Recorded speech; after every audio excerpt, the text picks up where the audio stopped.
यस्तो छ भिडियो बनाउन गाडी त यस्तै रहेछ है के बोल्नुहुन्छ हेर्नु यता पनि भिड छ उता पनि भिड छ बाटो बिचमा छ है साथी हाम्रो चाहिँ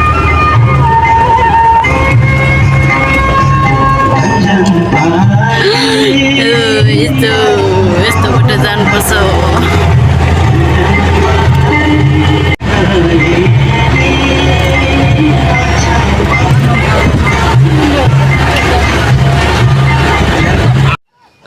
हेलो साथीहरू हाम्रो चाहिँ पाहाडमा आएर ऐँचहरू फलेको रहेछ अहिले देखेर कस्तो मजाले कति धेरै धेरै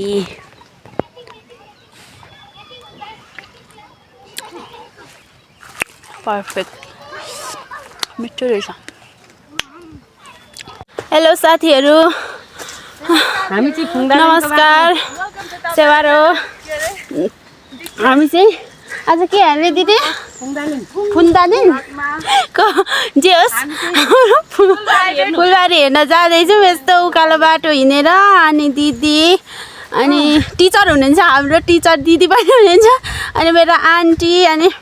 यता मेरो बहिनी अनि म यस्तो उकालो बाटो हिँडेर जाँदैछौँ अब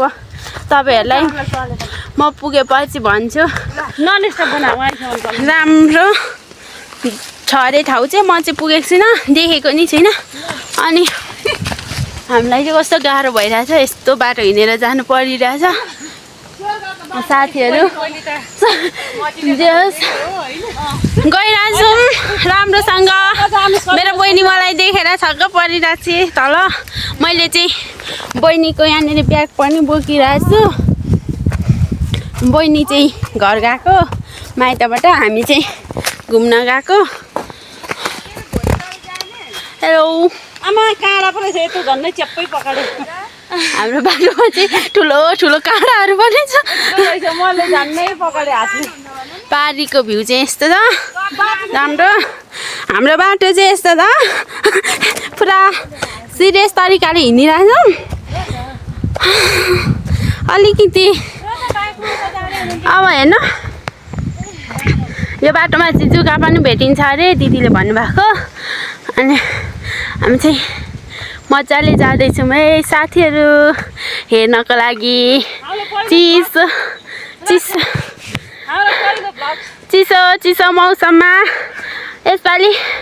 मेरो भ्लग सुरु पहिलो भ्लग चाहिँ म पाहाडबाट बनाउँदैछु तपाईँहरूले पनि हेर्नु होला सब्सक्राइब गरिदिनु होला मेरो युट्युब च्यानलमा अनि माया गरिदिनु होला सेयर गरिदिनु होला सबैजना जेसुकै भयो भने म बोल्न चाहिँ नसक्ने अवस्थामै पुगिसकेँ ला अनि सुरु भयो हामी चाहिँ एउटा फुल भएको घरमा हेर्नु हिँडेको तर यस्तो उकालोको बाटो हिँडेर खराब छ कहाँ भिरको बाटो गाह्रो छ हामीलाई देखेँ एकजना टिचरजी पनि हुनुहुन्छ आउनुभएको छ हाँस्दै हुनुहुन्छ तल बहिनी चाहिँ कता हो बिचरा अब यी सर्प जस्तै देखेँ रे मैले म आन्टी ल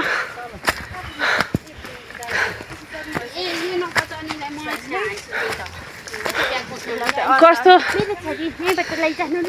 चिसो चिसो कसलाई मौसम छ मजा छ तर के गर्नु गाह्रो छ उकालोको बाटो पनि छैन जङ्गलमा हिँड्नु पर्ने माओवादीहरू जस्तै उहिलेको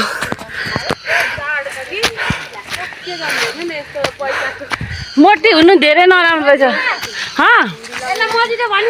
ए एकछिन है ऊ त्यहाँ मजिटो पनि भेटेको त्यो जडीबुटी हो त्यो चाहिँ 150 यसलाई मजिटो भनिन्छ यसरी तान्नुपर्छ यस्तो चाहिँ नि लगेर खोइ लिपस्टिकहरू के कलरहरू बनाउन गर्छन् भन्थे हाम्रोतिर चाहिँ यसरी पाइन्छ यसलाई चाहिँ तानेर यसरी हामी चाहिँ खोजेर पहिले गर्थ्यौँ अनि अहिले त लाली गुराँसको बोटी हो त्यस्तो हुन्छ तर मेरो ज्यान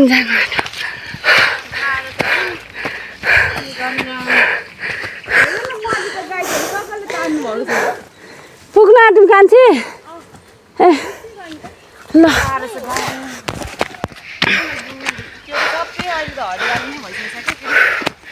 गाह्रो भयो मलाई त तर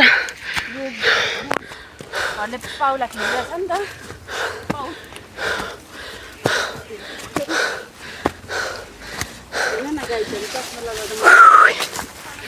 तल बाटो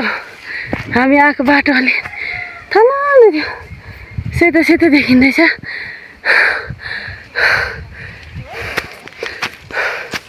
ल हामी चाहिँ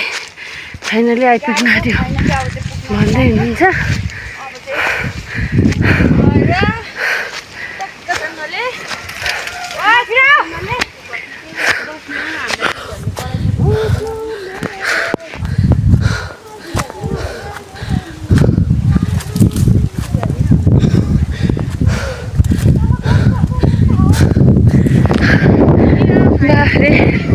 हावा सानो चलेको छैन हामी चाहिँ तलको बाटोबाट आएको साथीहरू त्यहीबाट जानुपर्ने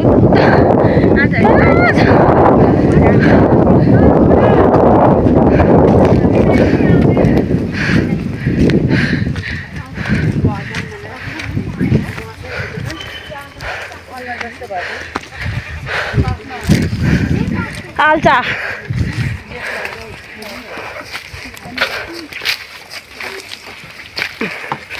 हेर्नु साथीहरू आल्चाको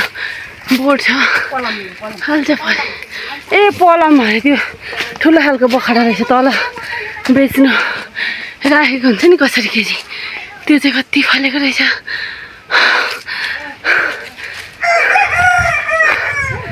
आल्चाको बोटमा आल्चै हाल्छ फलिरहेछ ला बाख्राले मकै खाएछ कान्छी कसको ए यता पो हो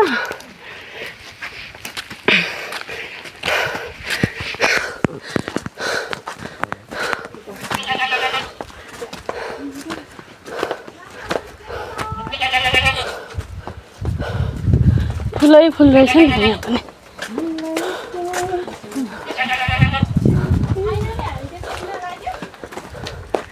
ला किबी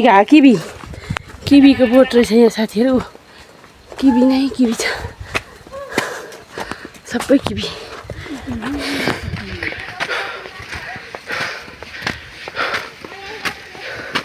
बरको रुख किबीकै किबीको घारी रहेछ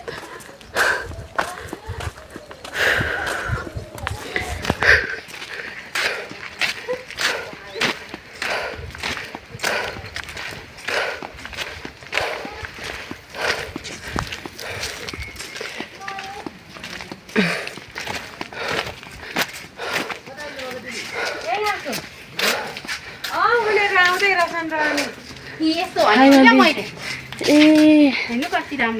रहेछ हामी चाहिँ आइपुग्यौँ बारीमा फुलिरहन्छ नि होला ए गेट बनाएको रहेछ गुलाबको फुलको गेट हेर्नु साथीहरू यता पनि गेट रहेछ अर्को पनि गेट रहेछ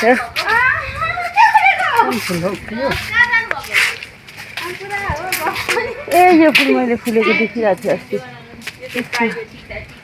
यो चाहिँ प्राइभेट गार्डन रहेछ कस्तो राम्रो रहेछ के अरे गुलाबको फुलहरू धेरै रहेछ यहाँ चाहिँ जस कस्तो राम्रो रहेछ हेर्नु साथीहरू आफ्नै बगैँचा अरे आफै बनाउनु भएको धेरै मिहिनेत गरेर बनाउनु भएको रहेछ यहाँनिर फुलहरू धेरै धेरै धेरै छ अनि यता चाहिँ किबी खेती रहेछ यता सब यो चाहिँ किबी आहा यो सेतो कलरको रहेछ नि रहेछ हौ अफ